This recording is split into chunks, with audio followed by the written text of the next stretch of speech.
beautiful legacy. Every line, every curve leaves a trace of who we were. Hello and welcome to A Beautiful Legacy. I'm your host, Tiago Pinto. This month, we've been exploring how movement became everyday, how speed stopped being an event and became infrastructure. Cars became faster, roads became straighter, distances logically became shorter. But speed alone does not create civilization. It creates exhaustion. Before motorway service stations, high-speed travel had a flaw. It assumed humans were machines. Continuous movement, no pause, no ritual. Today's episode is about the man who corrected that assumption. Owen Williams did not design a car. He did not invent the motorway either. He designed what happens when we must stop.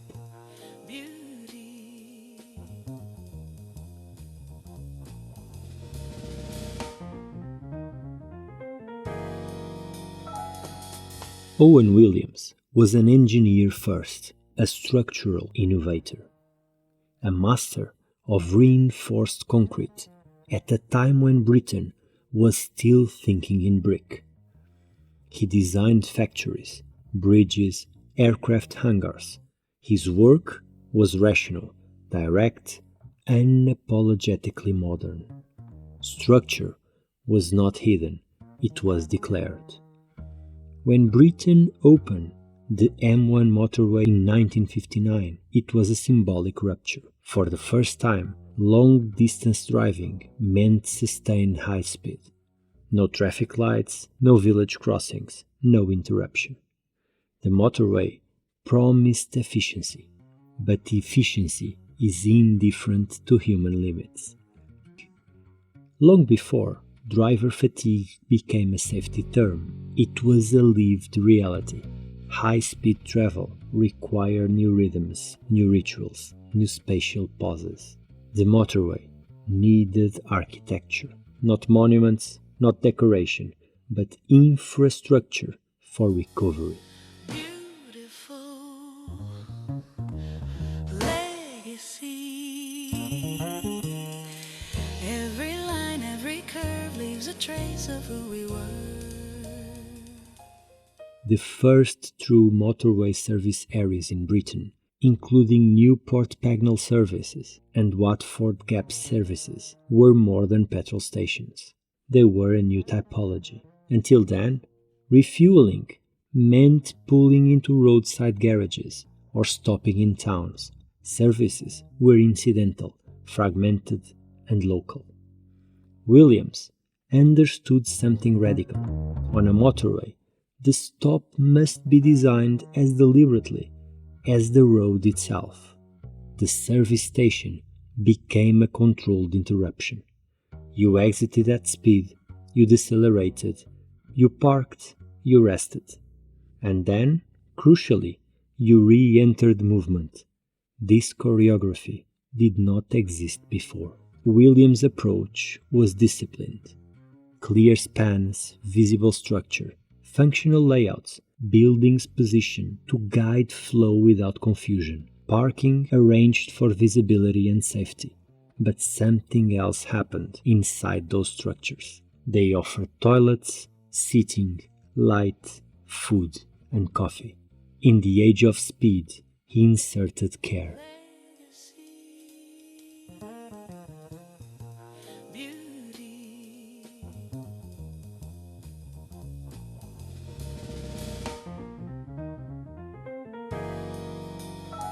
The genius of the motorway stop was not commercial, it was physiological. Williams acknowledged the truth. Movement requires rhythm, and rhythm requires pause.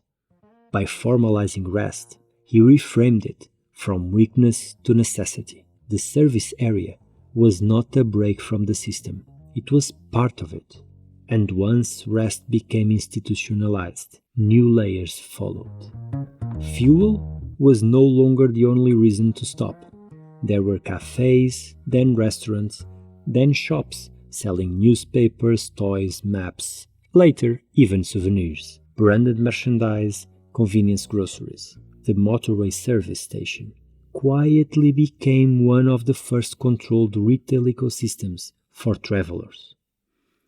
Because once you design a pause in movement, commerce naturally inhabits it. Williams did not set out to build retail destinations, but he created the spatial condition that made them inevitable. The service area became a proto-food court, a proto-convenience store, a proto-travel retail hub. The motorway stop was not simply a petrol station. It was an early hybrid between infrastructure and retail.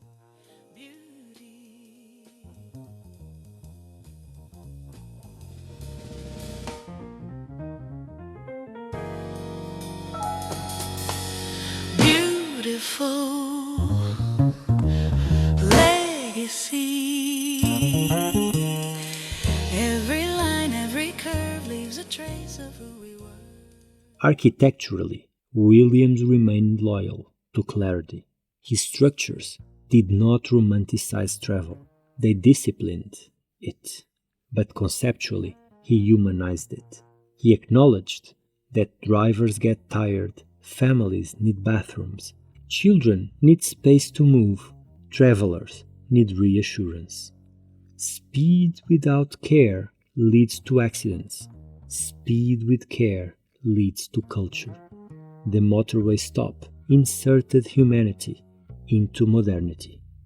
And that shift is subtle but enormous.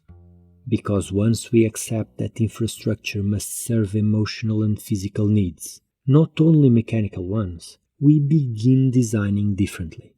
We design airports with lounges, train stations with retail arcades, petrol stations with cafés. We design environments, not utilities.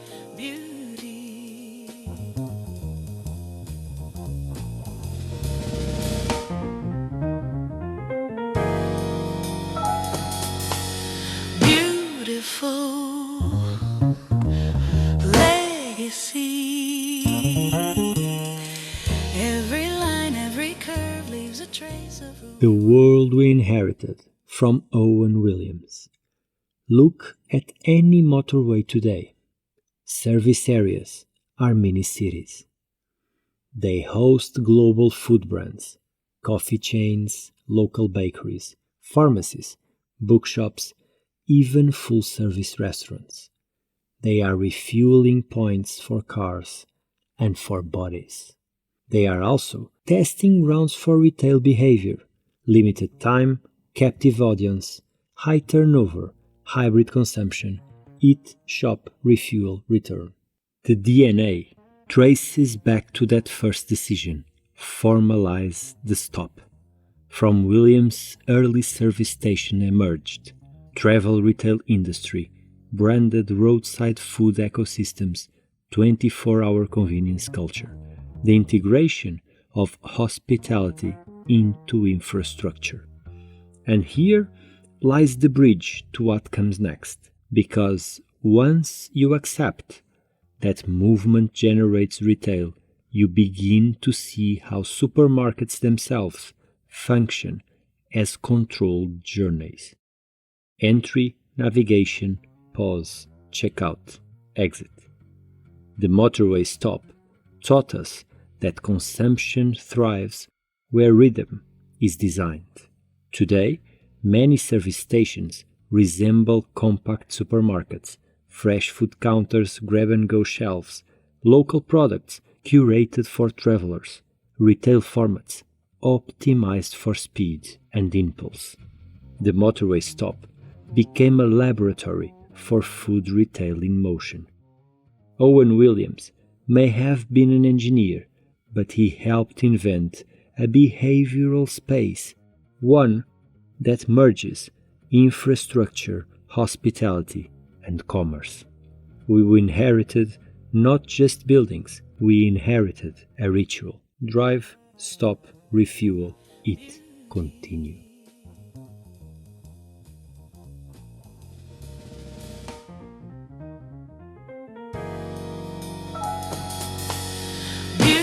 beautiful legacy. Every line, every curve leaves a trace of who we were. You've been listening to A Beautiful Legacy. This season explored how movement became everyday, from engines to sound, from identity to infrastructure. In March, we begin a new journey, how food retail shaped the way the world eats, from supermarkets to private labels, from layout to logistics. Because if Motorway stops taught us anything, it is where people move, retail follows. Don't forget to follow the show and join me again every Tuesday and Thursday. Until then, keep noticing the beauty people leave behind. Beautiful legacy. Every line, every curve leaves a trace of who we were.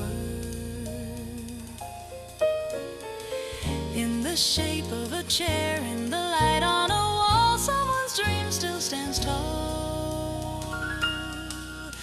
But